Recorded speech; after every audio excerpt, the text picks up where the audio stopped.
So, in our district, we're focused on quality first instruction, and we basically want to make sure that we've been able to clearly identify what the essential components are that we'd expect to see in each and every classroom. And we're really focused on the phasing of the lesson. And so we've gone through a process where we want to make quantifiable things that can be observed in each part of that lesson so that it's really teachable, observable, learnable, and doable, right?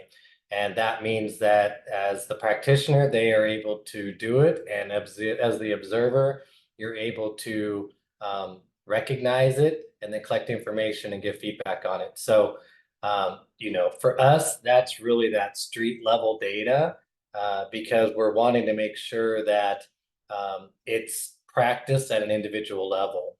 But what we're doing is we're using this fidelity as a fidelity inventory is we want to then look for trends across our schools or our district. So we're at a point where now we're able to go and walk through and really start to say, we calibrate. So we're able to say, yep, this teacher is in a guided practice phase of the lesson.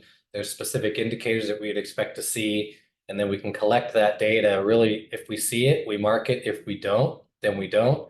That lets us see trends across the school and eventually across the district so we can identify those priorities. So that's our implementation data. Where we're at with our administrators is we're trying to then connect that to outcome data for students. We want to be able to build an alignment between if I walk through a school, a grade level, and I see that a group of teachers or an individual teacher is doing that consistently as measured by the fidelity inventory, do we see outcome data that matches? So, and again, we use that at a street level data, right? A map level data, and eventually the satellite. So we're looking at individual teacher, we're looking at grade level or school wide, and then we're also looking across the district. And our long-term plan is how do we align where we see higher levels of implementation having a direct correlation to students performing closer to grade level in those assessments that we utilize.